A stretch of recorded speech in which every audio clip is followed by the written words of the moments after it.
Tall Barb. Yes, good evening. I'm Barb. And the story I'm going to tell tonight is been there, done that. I was married for the third time in a monsoon on New Year's Eve in 2016. This time, it had to be perfect. Here's what we planned. We were going to have 30 or so of our closest and most loved friends and family on this wonderful deck that reaches out over the waters of Lake San Marcos. You know where that is, right? Lake San Marcos. It was to happen on New Year's Eve. So here was the idea. Our guests would arrive just before sunset so that the sunset would create this magnificent tableau of what was to become a wonderful wedding. They would be wearing their New Year's Eve garb, all the sparkles and the glitz and the glamour. They were to come and stand up there in that lovely patio, and we would be below on the sidewalk between the deck and the water. I would be wearing this long, slightly off-white vest made of lace and a sparkly sweater underneath. My betrothed and I would stand below this magnificent handmade arch with exotic flowers decorating it. And we'd stand there with the minister and exchange our vows. And then afterwards, all of these guests and the two of us would toast our marriage. We'd share exquisite hors d'oeuvres, and everyone could go off to whatever they wanted to do for New Year's Eve, which would just leave my love and I to stare into each other's eyes with privacy and tenderness. Enjoy the rest of our lives. It was going to be unbelievable. There was rain in the forecast, but I was not to be deterred. This is way too important. By about 2 o'clock, I realized there wasn't going to be an appreciable sunset. So I got everybody on the phone or by email. I said, ditch the New Year's Eve garb.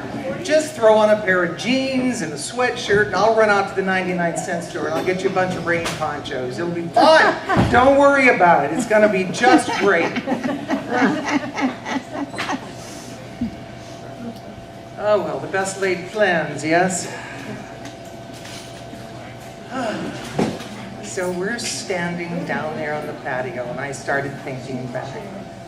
You see, I met the love of my life in 1983. At the time, I had this very exhausting career in radio that kept me very busy all the time. I didn't have any time at all for romance or to get into shape or anything like that. Finally, a friend of mine says, Barb, you're killing yourself with all this stress. I've got this fabulous trainer that works at the Pasadena Athletic Club, which is not far from your home. You can go there. He's perfect for you because he's very flexible. He'll come anytime you'd like him to be there, and I think you'll get a kick out of him. Ray Stefanis was his name. He was kind of this big Greek dude, looked like he should have a cigar hanging out of the side of his mouth. And he was always talking like this, right? He was such a kick in the pants, I hired him immediately. So one night, after a particularly tough day, I thought, okay, I'm going to go over there and try and decompress. I walk into the Pasadena Athletic Club, and here comes Ray. Hey, Barb, I got this guy for you. He's just the perfect dude for you. His name is Don. And he's had this great career as a competing national roller skater, and I'm keeping him in shape. He doesn't do it anymore, but he's in really good shape. Oh, heavens. Okay, Ray. Sure. Yeah, I'll meet him. Yeah. So we walk across the room, and as I'm approaching the stationary bikes, I see what appears to be a bear on a tricycle. And I'm thinking, surely this can't be him. No. Ray's, come on, Barb, you're gonna love him. So he walks, and I get almost to him, and the smell, oh my gosh, and he didn't have 1 inch of dry clothing on. He had like a wife beater on and these shorts, and he was dripping wet and flailing limbs. He looked like a twirling dervish. He must have just fast forwarded it into the 10th level just before I got there. I thought, oh my gosh. Hi, Don. I'm Barb. I have some things I need to do over there, but really, nice to meet you. See you later. Oh my gosh. No harm, no foul. He seemed nice enough, but not really. So I finished my workout, and I think, okay, I'm going to head over next door. There's a nice little bar over there. I'm going to get a brew and relax a little bit. Then I'm going to head home, and I'm going to hit the rack. That's it. I've had it. This is too much for one day. So I'm walking in, and I look over toward the bar, and I'm thinking, is that the guy I just met? That can't be Don. If it is, boy, does he clean up well. Whoa! So he's sitting at the bar with 2 or 3 other guys, and they're kind of hunkered over the bar. They're playing that bar dice game, Ship Captain Crew. I don't know if you've heard of it. Anyway, they were so busy paying attention, they didn't notice me sauntering over, right? So I get over there, and I lean into the little group, and I say, Don, I didn't recognize you with your clothes on. Well, the guys practically fell off their stools. Turns out they are his co-workers, and he doesn't hear the end of it for years and years. He actually thought it was pretty funny too, and I sat down with him, I finished my brew, and he asked me out. So, it was going beautifully. His parents loved me. His dad actually took the 2 of us out to lunch one day just to show his approval. Everything was perfect. It could not have been better. So we decided on that first date that we would go and we would see, I don't know if you remember the old movie Yentl with Barbara Streisand? Sure. Yeah, of course. But does that tell you how long ago it was? 1983, that's where we went for our first date. And then afterwards I said, let's go out for sushi now. He said, I've never had sushi. And I said, well, you'll have to try it. So we went to a sushi bar, and he tries practically everything at the bar that I put in front of him. I think, okay, I'm going to get him on this one. So I ordered one of those maki there's a little piece of rice, and it's got the seaweed wrapped around it with a raw quail egg in the center. Well, he'd shout it right down. I thought, oh my gosh, this guy's amazing. I've got to marry him. Right? Can you not marry this guy? I didn't find out till years later he could barely choke it down. So we had met in November. We got married the next June. It was that fast. And it was such a wonderful, wonderful marriage. It was magical. It was really magical. We had adventures. We enjoyed each other's company. We just did everything we could possibly do. And then 3 years later, our first son was born, Blake. And then 3.5 years after that, our second son, Dane.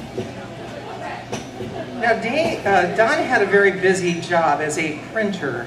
And so we both were extremely busy. And with a little time, 2 kids, all of these careers going, we were having a rough time communicating.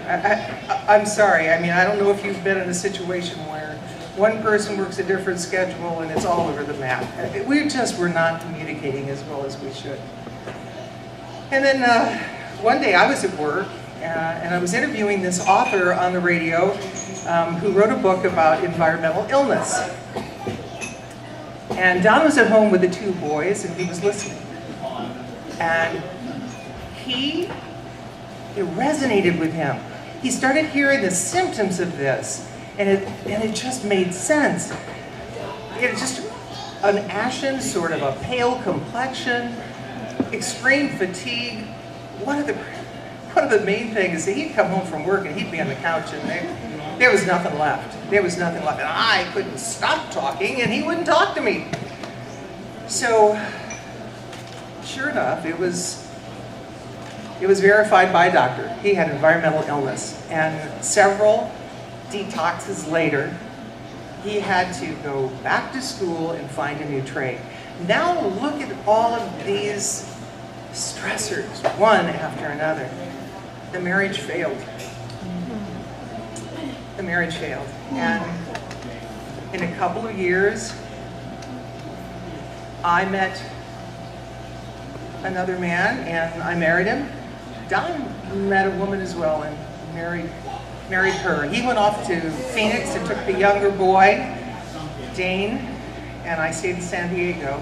I didn't say, he went with Blake, and I had Dane, the younger boy, in San Diego.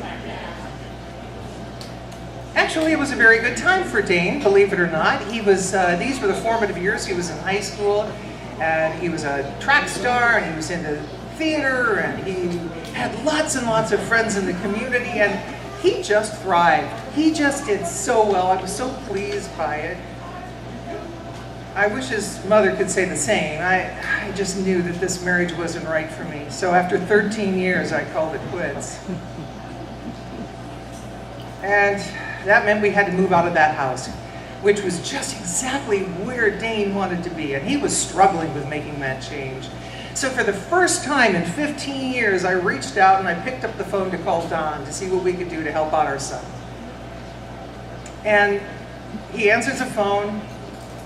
Coincidentally, he's going through a divorce at the same time. So he started talking. We talked for days and we talked for what seemed like months. We were just on the phone very frequently. We were having the conversations then that we should have had when we were together. We were having great communication. So we hatched a plan. What if the four of us got together for the first time in 18 years in one room? And so we did that. And our two sons were thrilled. They couldn't have been happier to see their parents together. And well, I said, what do you guys think about mom and dad dating? Oh, no one said anything about dating! And, well, all that was left to do then is to set a date. He came to San Diego because I've been to Phoenix.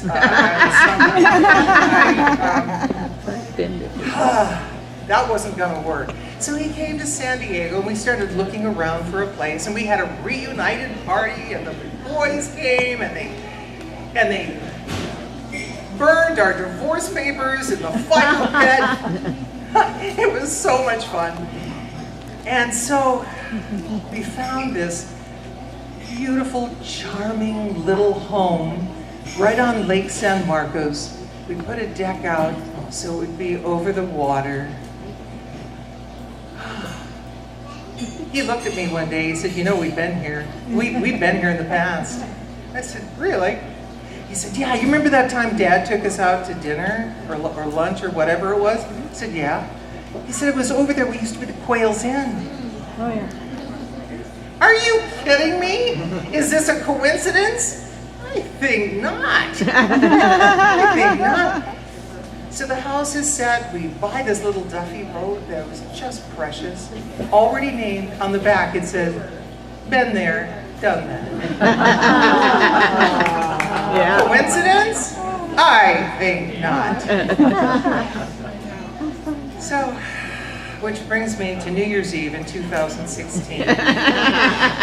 We're standing on the sidewalk.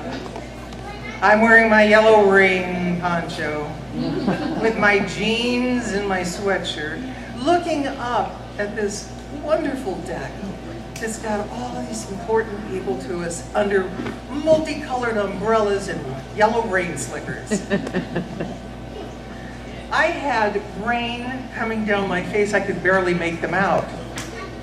The exotic flowers were limp. The minister, you could have wrung him out like a dish rag. It was perfect. It was perfect.